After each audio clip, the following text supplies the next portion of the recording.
trata e que separa muitas coisas, né? Então eu mostrei para vocês uma série de separações: liberdade separado da natureza, indivíduo separado da sociedade, o ser humano livre do destino, né? Essa ideia de separar tudo é uma coisa que está muito presente no Kant. E esse pensamento que vem depois, já começando com Fichte, né, vai justamente achar que separar é problemático, né? E vão tentar reunir, né? Algumas pessoas vão simplesmente dizer que tem que reunir, principalmente porque eles acham que o homem moderno é um homem dividido. Então, é um homem onde aconteceu essa separação, né? E aconteceu de que maneira? Da humanidade separar o sentimento da razão, e em algumas sociedades surgir um exagero do sentimento e a razão ficar diminuída, e em outras sociedades a razão fica muito exagerada e o sentimento perder a sua importância, né? E aí vão começar a surgir posicionamentos que vão começar a trazer para essa discussão um elemento novo, relativamente novo para a filosofia, que é o elemento histórico. E vai dizer assim, olha, então pode ser que historicamente, em determinados momentos, a razão tenha ganhado essa proeminência. Em outros momentos é possível que o sentimento, a emoção tenham prevalecido, né?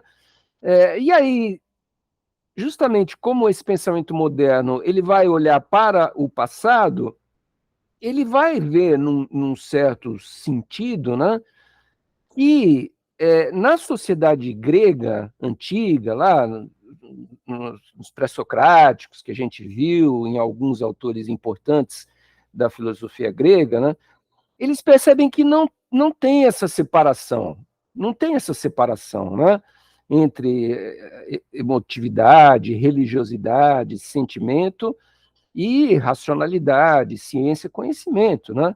Então, eles percebem que o homem grego, ele é um homem que ele tem essas coisas como uma espécie de organismo, assim, de uma coisa una, aonde tanto razão quanto sentimento, elas estão perfeitamente equilibradas.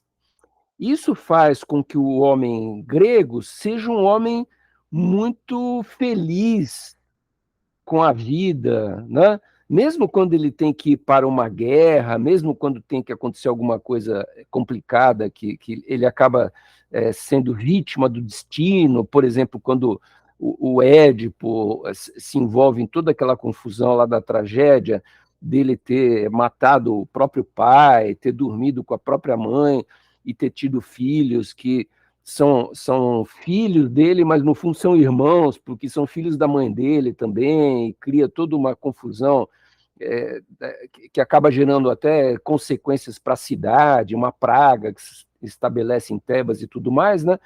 Mesmo quando esse homem está submetido a essas condições muito negativas, muito pesadas, ele é um homem feliz. Ele é um homem feliz. O Édipo principalmente numa última tragédia, lá, uma última versão que existe da tragédia do Édipo, né? Ele fura os próprios olhos, depois que ele descobre as barbáries que ele acabou, ele fura os próprios olhos, né, como castigo que ele impõe a ele mesmo. Mas não é uma coisa assim, ele faz isso porque ele está triste, sabe? Ele faz isso até com felicidade. Ele fala assim, não, eu furo os olhos e a partir de agora a minha vida vai ser melhor. Enfim, é um tipo de relacionamento com a dor, com a tragédia, com as situações de guerra e tal, e é completamente diferente da situação do homem moderno. O homem grego, ele ia para a batalha feliz, assim, ele ia, parecia, sabe aqueles desenhos animados do Asterix, assim, que o Asterix e o Obelix, na hora que eles viam os romanos, ficava aquele sorrisão na cara, assim, oba, tem romano para bater, né, tem romano para matar e tal. Então, esse sentimento de felicidade, né, que era uma coisa que só é possível num homem onde a racionalidade e a emotividade elas estão juntas, o que forma uma espécie de cultura que a Alemanha do século XIX, olhando para trás, vai achar que é uma cultura da felicidade plena e uma cultura também pautada, dirigida pela beleza, pelos padrões de coisas que nos deixam felizes, assim, né? Então, é um homem integral, orgânico, onde essas coisas não estão separadas. Pois bem, o que acontece? Né? Com a evolução da sociedade, da humanidade, vai começar a surgir uma série de complicações, né? Surge o Estado, surgem as leis, surge uma série de coisas que na época dos gregos elas eram mais ou menos, faziam parte de um todo, né? E nas sociedades posteriores, a coisa começa já a fragmentar. Então, as leis são uma preocupação dos juristas, dos políticos, né? A produção de alimentos é coisa de agricultor, de pecuarista, quer dizer, começa a haver uma fragmentação, inclusive nas próprias funções sociais, né? A sociedade moderna, ela começa a compor uma união, né, que, como a gente viu em alguns autores anteriores, constitui uma espécie de contrato social, né? Pois bem, o que esses alemães estão fazendo? Eles estão olhando para a história da Grécia, de Roma e tudo mais, estão olhando assim, bom, quando é que se estabeleceu esse contrato? Eles falaram assim, olha, esse contrato não se estabeleceu. Ele, na verdade, ele foi naturalmente se constituindo porque as pessoas queriam se organizar para ter mais alimento, para ter mais segurança, para ter uma série de coisas. Aí isso foi se construindo organicamente. Né? Então, não foi, não, vamos sentar aqui, fazer um Estado, fazer lei. Não, isso foi naturalmente foi surgindo e, conforme foi surgindo essa configuração do Estado Social, rapidamente se percebeu que se as pessoas fossem especializadas, se o leiteiro só fizesse leite, se o padeiro só fizesse pão e tudo mais, a sociedade ia ser muito mais rica, né? Que é uma coisa que nesse momento histórico também é uma ideia que é muito forte, porque o Adam Smith escreveu os livros dele de economia política, né? Mostrando justamente que as sociedades elas geram riqueza, e que quanto mais separado, quanto mais cada um for produtivo, né, a riqueza da sociedade vai ser maior.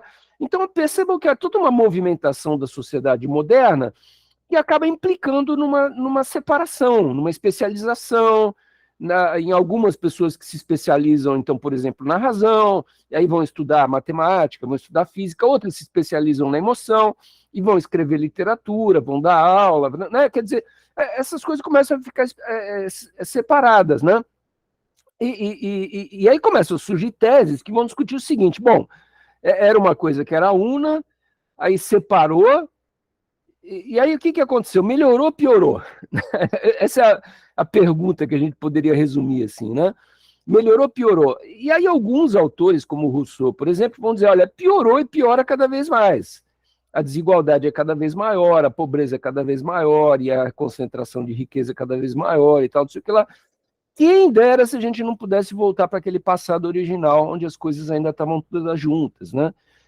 Por outro lado, vão surgir autores que falam exatamente o contrário, quer dizer, vão falar, não, justamente com a evolução da tecnologia, da modernidade, que vão surgir as condições propícias para a evolução do conforto das pessoas, as pessoas vão ter iPhone, vão ter computador, vão ter uma série de coisas que são resultado justamente dessa especialização da sociedade, né, dessa evolução da civilização, onde eu queria chegar para a gente começar a conversa hoje é a seguinte: surge a ideia de que existe uma civilização, que é uma evolução de uma sociedade pautada na base da racionalidade. Tá? E aí o que acontece? Esses pensadores do romantismo alemão, eles vão se contrapor a essa ideia de que a evolução da civilização é uma coisa boa. Mas, diferentemente do Rousseau, eles também não vão defender que se volte para um passado, porque é impossível a gente voltar a ser índio, voltar a ser grego, né? Não tem mais como voltar para trás e apagar tudo que a gente já fez em termos civilizatórios. Então, como é que a gente faz para problematizar a civilização e mostrar que essa evolução não é uma coisa sempre positiva e que vai melhorando, né? Muito pelo contrário, ela é contraditória, ela vai melhorando e vai piorando ao mesmo tempo, né? Aí como é que a gente vai fazer isso? A primeira solução do romantismo alemão é dizer o seguinte: olha, quem tem que se contrapor a essa civilização é a cultura, é a arte. E no caso do Schiller, quer dizer, ele vai ser um produtor importante de literatura, né? O Schiller, junto com o Goethe, são os dois maiores nomes expoentes da literatura alemã do classicismo, e também um expoente importante do teatro, tá? E aí, como eu falei de uma maneira um pouco desorganizada, semana passada, retrasada para vocês, do Schiller, aí eu trouxe alguma coisa um pouco mais sistematizada, assim, com um slide, né? Então, o que está acontecendo, né, na obra do Schiller, né? Ele é uma pessoa que ele vai ler o Kant e vai tentar superar esse problema, então, que ele vê no Kant, né?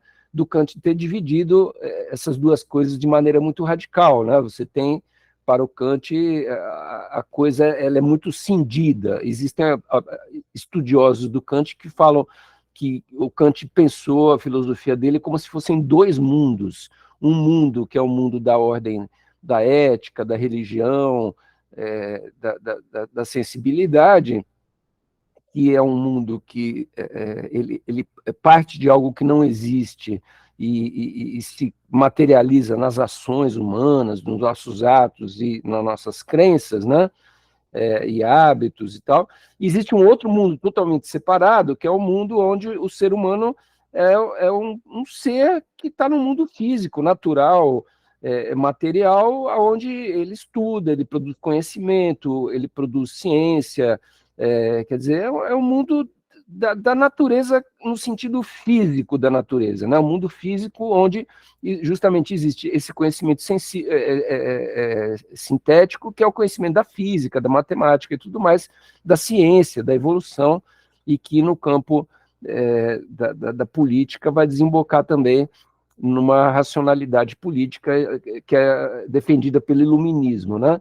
Então, basicamente, são esses dois mundos, um do sensível, que é o mundo da natureza, da concretude, e um suprassensível, que é o mundo de Deus, é o mundo da ética, é o mundo do comportamento humano, que pode ser elogiado, pode ser admirado, tá? Então, essa separação do sensível e do suprassensível. E o que o Schiller especificamente vai dizer, né? Ele vai dizer, primeiro, que a tese dele é a seguinte, que era necessário ter acontecido o passo da civilização. Então não dá para voltar atrás. A gente era uno nos gregos, por exemplo, que era o ideal dessa organicidade social, seria a sociedade grega do período clássico grego, né? E aí, de repente, corrompeu, né, com os romanos e com a civilização europeia, o Renascimento, o Iluminismo e tudo mais, rompeu e desembocou numa situação de um homem tenso, de um homem cindido, de um homem rachado, que é uma situação onde esse homem perdeu aquela felicidade grega e ele se sente triste, ele se sente oprimido, ele se sente humilhado, ele se sente pequeno dentro da sociedade, né? Justamente porque ele não é mais um homem como era o grego, que ele tanto era agricultor, quanto também ele ia para a guerra, ele tomava as decisões da cidade, dizia o que a cidade tinha que fazer, né? O homem grego era um homem total, assim, né? Era um homem completamente integrado. E o homem moderno, não, eu sou padeiro, eu faço pão, entendeu? Então é uma vida triste, num certo sentido, porque talvez só fazer pão na vida não realize, né? Então, esse tipo de discussão que a sociedade moderna abre e que está muito ligada a essa tristeza que esse homem moderno sente, né? E essa tristeza que esse homem moderno sente é justamente resultado dessa fissura dele. E o que o Schiller acha? Ele acha que, primeiro, que foi um estágio histórico necessário, porque é justamente por causa da fissura que evoluiu a tecnologia, o conhecimento e tudo mais, mas que, por outro lado, a gente já chegou num lugar, acha o Schiller, no século XIX, que já tem civilização, tecnologia suficiente, então é hora de reintegrar o homem, não mais voltando para um passado, mas sim reintegrar essa sociedade inteira de pessoas que trabalham em atividades diferentes, né? E aí, como que você vai reintegrar? A proposta do Schiller é a seguinte: você consegue reintegrar por intermédio da arte. A arte é aquele lugar onde você consegue conciliar racionalidade com sensibilidade. A arte trágica, principalmente, aquela arte da tragédia, do Édipo e tudo mais, é uma arte que, para o Schiller, cumpria esse papel. Era uma arte justamente que cumpria esse papel de conciliar as leis, por exemplo, né, as leis que dizem que você não deve dormir com a sua mãe nem matar o seu pai, conciliar isso com uma emotividade que vai fazer com que você consiga superar essa situação, ter uma espécie de amor fati. Tá bom, sofri, tudo bem, não sei o quê, mas tô feliz, entendeu? Tô vivendo, e se tivesse que nascer de novo, eu queria viver de novo a minha vida e matar de novo meu pai, dormir com a minha mãe de novo. Né? Ter uma espécie de amor, assim, pela vida, que na arte é possível. Por quê? Porque essa miséria de ter dormido com a mãe, matado o pai e tal, não sei o que lá, na arte, ela aparece na arte, né? Então, ela não é uma dor real, é uma dor que a gente vê no outro, a gente vê na obra de arte, né? Então, no fundo, é um lugar onde você consegue criar essas tensões, e quando você cria essas tensões, você olha para elas e imagina o que seja a dor desse Édipo, mas, por outro lado, essa dor não é tua. Então, você tem um distanciamento em relação à arte que faz com que você consiga pensar racionalmente no que o Édipo fez e emocionalmente se envolver ou não, ter uma simpatia, uma empatia com ele, ou pelo menos uma pena, né, um sentimento qualquer lá de misericórdia, alguma coisa assim. E aí, pronto, você voltou a ser um homem integral por força do poder que a arte tem. Então, qual que é a tese básica do Schiller? Né? Que o homem deve receber um tratamento estético, que a educação ela não deveria ser uma educação que ensina para vocês matemática, química e tal, não sei o que lá, né? Ou que ensina também só coisas da ordem do comportamento, da moral, da religião, né? Ela deveria ter também uma parte da educação que lidasse com uma coisa que lida com a moral, mas que também lida com as leis. O que é essa coisa? Para o Schiller, isso é a arte trágica, principalmente, né?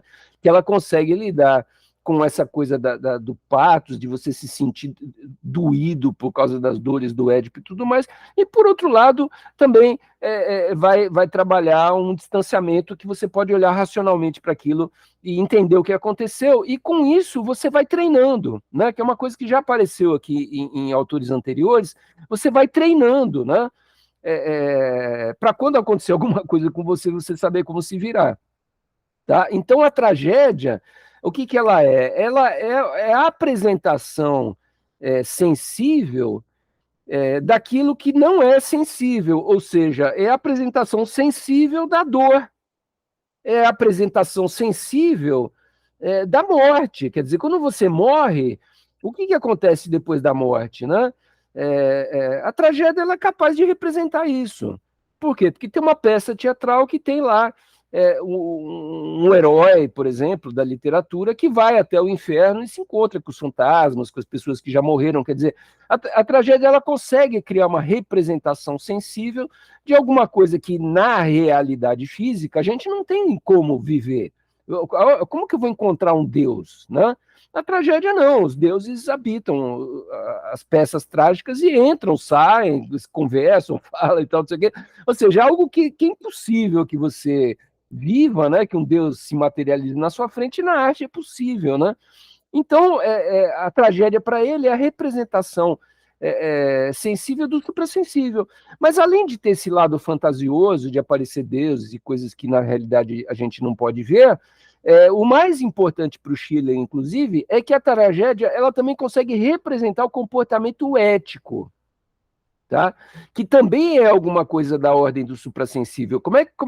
Aonde que está, né? Olhe para uma pessoa e diga para ela onde que está o bom caráter dela, aonde que está o mau caratismo dela, aonde que está, né, o tipo de comportamento que você espera daquela pessoa. Isso aí não está no corpo, não está em nenhum lugar que a gente possa enxergar, ela está num lugar que a gente vai socialmente criando, né, uma figura e dizendo, poxa, a pessoa é boa, a pessoa é ruim, a pessoa é honesta, a pessoa é desonesta, a pessoa é mentirosa, a pessoa é sincera, né? A gente vai criando um negócio que é um negócio que também é suprassensível, não dá para a gente enxergar, mas a arte consegue colocar isso em termos visuais, né? Por quê? Porque você cria uma peça teatral onde tem um personagem bom, um personagem mau, e isso vai, através dos seus atos ao longo da trama, vai se materializando, né?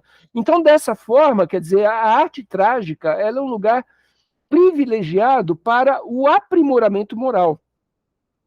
E esse aprimoramento moral é a maneira pela qual o Schiller acha que vai ser possível a reunificação do homem. O que vai ser capaz de juntar o lado racional do homem com o lado sensação do homem, né? Com o lado natureza do homem? O que vai ser capaz de unificar essas coisas vai ser um desenvolvimento moral. E esse desenvolvimento moral ele vai se dar por meio de uma educação estética. Então, o Schiller escreve uma obra que tem por volta de 27 cartas, né? O formato dela é como se fosse uma correspondência, né? Mas na verdade é uma obra que tem essas 27 cartas, e essas cartas ele acha que o título a Educação estética para a formação do ser humano, quer dizer que o ser humano deveria ser formado por intermédio de uma convívio, né, com a arte, principalmente com a arte trágica, né? Então, seria a maneira que a teoria filosófica do Schiller está tentando equacionar essas coisas. Então, a lei moral ela é uma lei da causalidade por liberdade, quer dizer, eu posso agir corretamente, eu posso agir de maneira errada, né, como dizia o Kant, né? Mas na arte é possível você ver esse comportamento exposto na sua frente e você refletir a respeito de cada sujeito que agiu de uma maneira para cá ou para lá, né? Quer dizer, com liberdade, a partir das suas escolhas, e vendo todo o desdobramento, a consequência que aquilo vai trazer para ele. Quer dizer, na vida não dá para ficar treinando esse negócio, mas na arte dá para você ficar criando uma espécie de manual, né?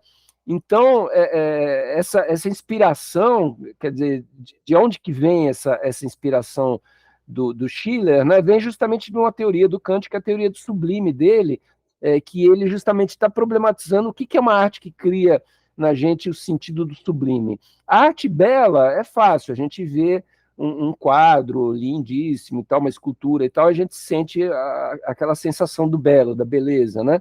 Isso é fácil de entender como funciona no ser humano. Mas o sublime, o que é o sublime? É uma arte que coloca uma situação para a gente que a gente fica ou com medo, ou sente um terror, né? Então o filme de suspense, o filme de terror, são categorias onde a gente vive essas sensações muito fortes, né? E elas são sensações que, na verdade, elas estão muito mais na gente do que às vezes até no filme, né? O Hitchcock dizia isso, né? Que ele fazia os filmes de suspense, e, na verdade, ele falava era muito mais eu mostrar coisas que iam causar medo no público do que eu efetivamente escancarar sangue, escancarar coisas né, que teoricamente são aquilo que causa o medo, né, a dor, a morte e tudo mais.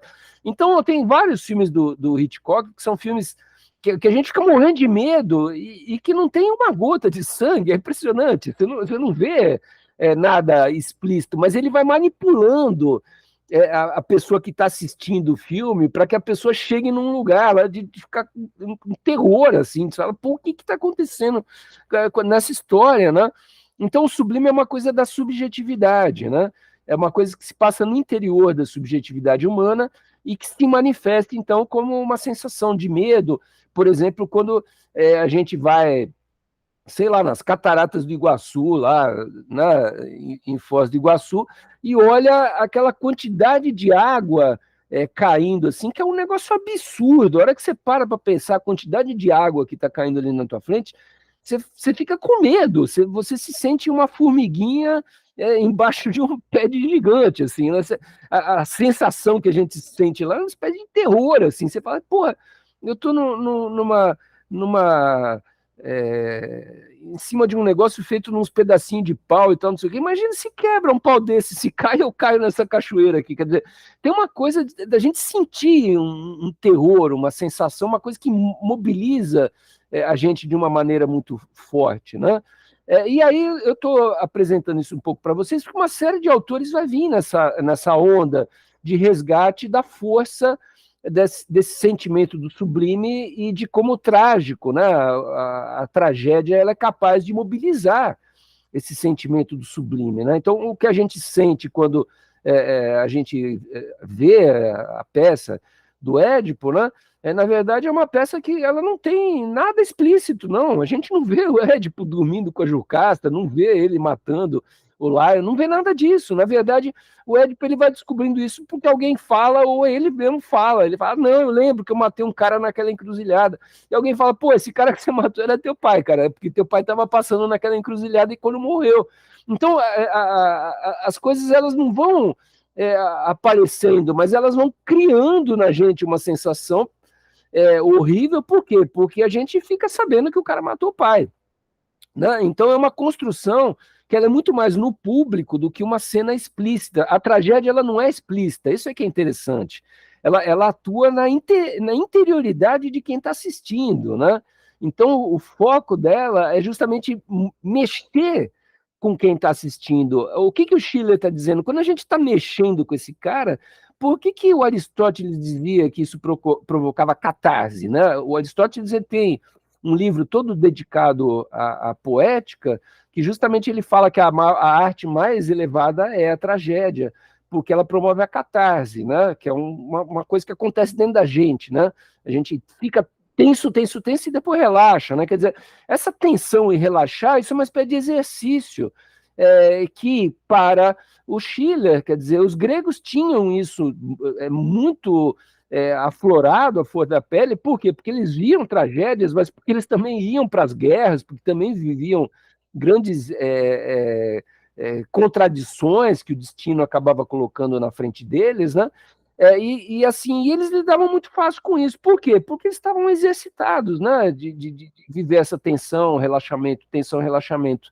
O Schiller acha que isso deve ser um projeto de reintegração do homem moderno, quer dizer, que o homem ele tem que ter uma cultura estética, ele tem que passar por essa experiência de assistir, né, alguma coisa que crie nele esse frio na barriga, essa sensação que justamente vai ser aquilo que vai fazer com que o homem consiga lidar com esse mundo dividido, em que ele tem uma fissura, né, entre aquilo que ele sente e aquilo que... Não, agora eu vou para a linha de montagem e vou montar carros porque eu trabalho como metalúrgico, né? Então, o homem ele tem que ter essa habilidade de conciliar essas duas coisas e ele vai adquirir isso por intermédio da estética. Por quê? Porque a estética, ela une essas duas coisas. Ela consegue juntar a racionalidade, a isenção, a proteção, né? Que é um lado que a gente vai ver futuramente, que o Nietzsche vai chamar isso do apolíneo, né? Com outro lado que é assim, a gente ter a experiência da morte, da destruição, do destino que acaba com a família da gente e com a cidade, né? Que é o que ele vai chamar de dionisíaco, né? Mas assim, você viver isso na pele, quer dizer, é muito pesado. Então, a tragédia ela já é um momento onde Dionísio e Apolo vão estar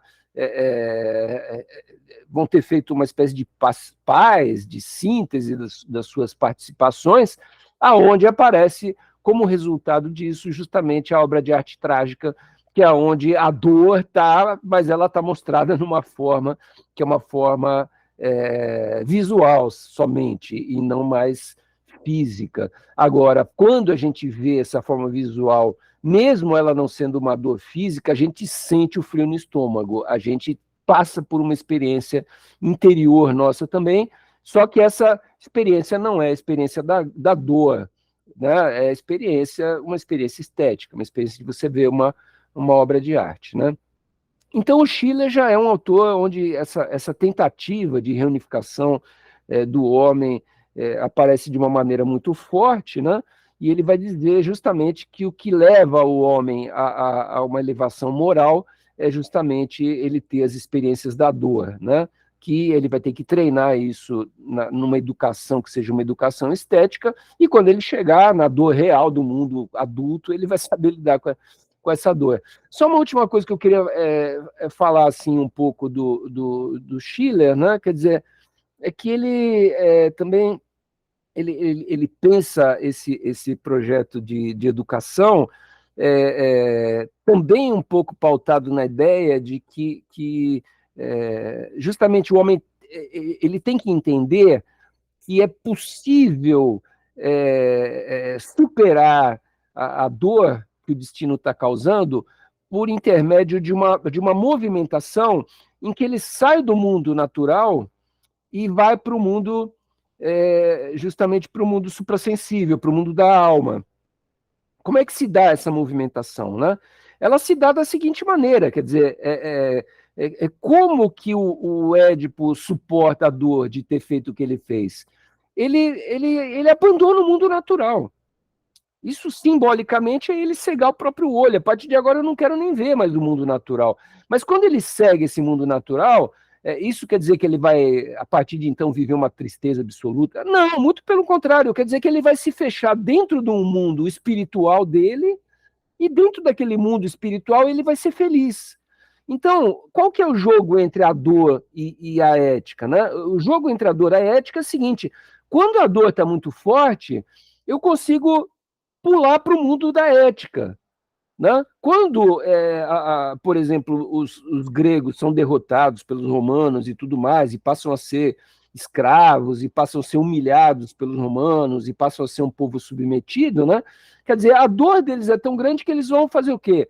Eles vão parar de brigar com os romanos e vão virar religiosos, vão virar estoicos, né? Isso a gente já viu lá anteriormente, né? Quer dizer, esse mundo do pensamento, que é o mundo da metafísica, que é o mundo da religião e tudo mais, é uma espécie de válvula de escape, num certo sentido, né?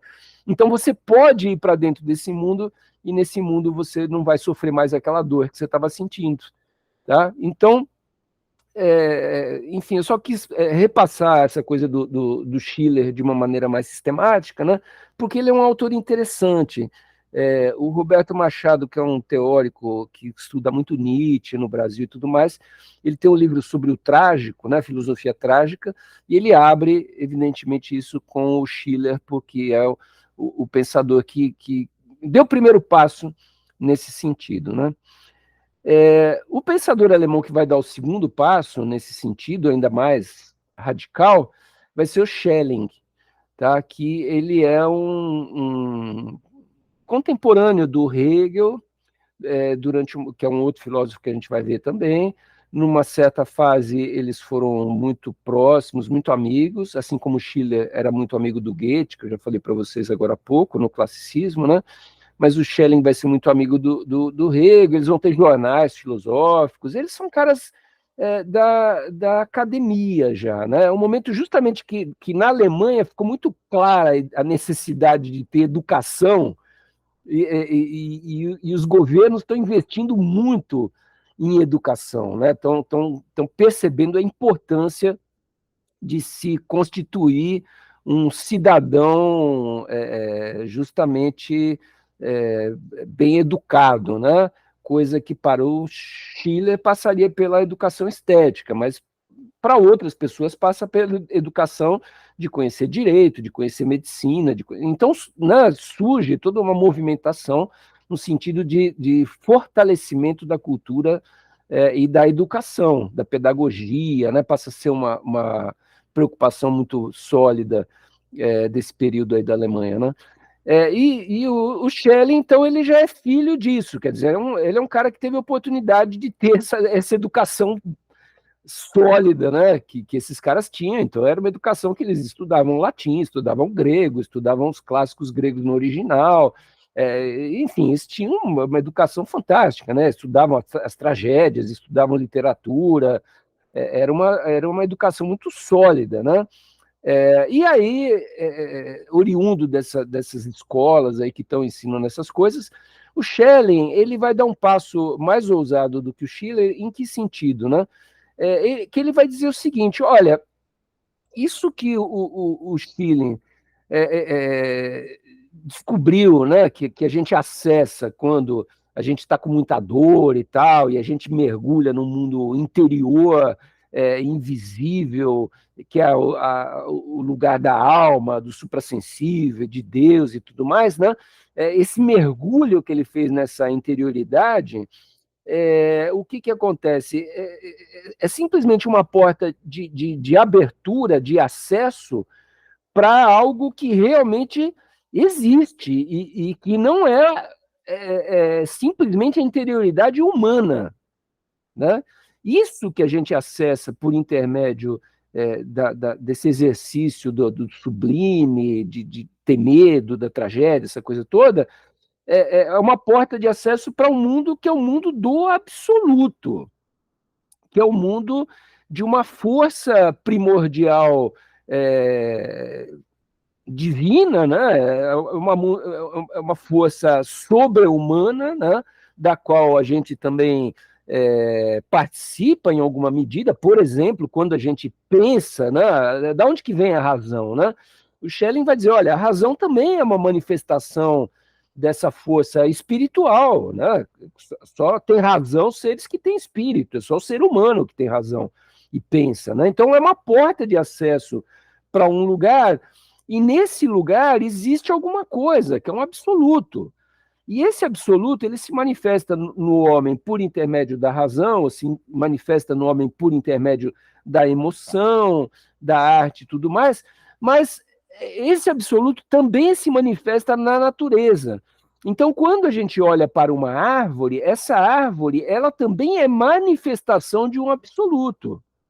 Então, existe um absoluto, uma espécie de Deus, né, que a origem das forças que colocam o mundo, que constroem o mundo, que colocam o mundo como alguma coisa perceptível para a gente. Né? Então, o Schelling vai desenvolver uma filosofia da natureza, dizendo que essa mesma coisa que a gente sente dentro da gente, quando a gente tem essas experiências quase que místicas, né, de encontro com esse sobrenatural, com esse suprassensível que a gente tem, nossa alma, nossas emoções e tudo mais, ele vai dizer, a natureza também tem isso. Tá? Cada ser da natureza também tem dentro de si esse espírito absoluto, né? Que de alguma maneira vai se manifestar. Né? Então, a diferença entre o Schiller e o Schelling é que o Schelling ele vai colocar a arte como algo capaz de representar de uma maneira sensível não só as minhas emoções, mas a arte é capaz de colocar de uma maneira sensível efetivamente o Deus real, o Deus concreto. Então a arte é capaz de representar o Espírito de Deus. Né? Essa é uma tese que ela é comum, inclusive, do Schelling e do Hegel. Né? Mas assim, a arte é o primeiro lugar de manifestação visível de Deus, é onde a gente consegue enxergar Deus. Tá? E esse Deus, né, aí um pouco Schelling se diferencia do Hegel, né, ele é uma espécie de força natural que existe em si e que as várias tentativas de manifestar isso, uma arte que fala de Cristo, uma arte que fala de Zeus, uma arte que fala do Buda, né, representações que falam desses seres suprassensíveis, né, na verdade seriam manifestações que tentam representar uma coisa que é uma força única, que é a força da natureza. Né? E aí a gente tem que ressaltar a importância evidente que se exerce sobre esses pensadores do pensamento de Spinoza, né? Que eu não sei se vocês estão bem lembrados, mas quando o Descartes pensou no dualismo e tudo mais, o Spinoza propôs um monismo, né, para se contrapor ao Descartes, e ele falava que essa coisa una, né, que era a substância de tudo e tal, era o divino, era Deus. Então, está se recuperando aqui o espinosismo. É toda uma filosofia do século XIX alemão que vai ter uma influência muito forte do espinosismo. A gente vai ver futuramente o Schopenhauer. O Schopenhauer também vai falar disso, de uma vontade, né, que é alguma coisa da ordem do sobrenatural, né, além do humano, né, e também coloca o mundo como representação para a gente, né? Mas, enfim, é essa ideia, então, que está ganhando uma força, né? Então, a ação ética exemplar, quer dizer, ela é uma força da própria natureza, quer dizer, o fato da gente ser ético, da gente ter essa preocupação, de alguma coisa que deriva da própria natureza de Deus, é alguma coisa nesse sentido. Então, trata-se de uma filosofia da natureza que vê o absoluto como um lugar de coincidência entre a identidade e liberdade dos fenômenos naturais. É por isso que coisas que o Kant tinha dificuldade de explicar, como, por exemplo, por que um animal conseguia se autoproduzir, se reproduzir, né? Esse foi sempre um problema para a filosofia, assim, entender isso, porque o animal, por um lado, ele é uma espécie de máquina, ele é uma espécie de relógio, né? E vários filósofos usaram essa metáfora do relógio para explicar o que é o organismo, o orgânico, o animal. Mas o relógio, qual que é a grande diferença do relógio em relação ao papagaio? O relógio não produz relógios. E o papagaio produz papagaiozinhos. O relógio, ele não cresce, e o papagaio cresce. Né? O relógio, se ele quebrar uma peça, tem que ir alguém lá e repor. O papagaio, dependendo da peça que ele perde, se ele perder 3 penas lá e tal, ele mesmo vai colocar 3 penas no lugar. Então, tem coisas que a vida natural faz que o simples mecanismo, a simples técnica não é capaz de fazer, né? Então, isso a mais que o papagaio tem que o relógio não tem, como é que você explica esse a mais, né? Então, várias filosofias vão dizer isso é o divino, né? Só que o Kant, como ele é racionalista, ele não vai querer colocar Deus nessa parada, então ele vai dar outro tipo de explicação de uma racionalidade talvez que a gente ainda não tenha instrumentos científicos para conhecer, futuramente talvez a gente entenda por que o papagaio reproduz e tudo mais, o que não deixa de ser uma certa verdade, porque a ciência evoluiu, a gente descobriu a genética, o espermatozoide, a reprodução sexual, quer dizer, né? Em algum nível tudo isso vai acontecer, mas sempre tem uma coisa de misterioso, né? Sempre tem um lugar onde a ciência para e a partir dali ela tem que entregar os pontos, né? O que está nesse para lá, né? Vai dizer o Schelling, o que está para lá realmente é o absoluto, né? É a força do absoluto que é uma mãe natureza, um negócio lá qualquer que no fundo é a causa de tudo que existe, né? Então o Schelling foi espinosista.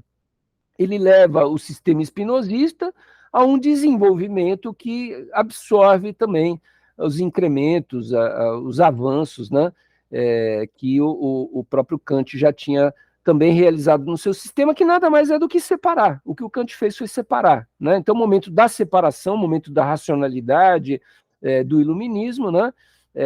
E agora aquilo que todos esses românticos alemães estão tentando reunificar de alguma maneira. O Schiller acha que a reunificação é via educação do homem por intermédio da estética, né?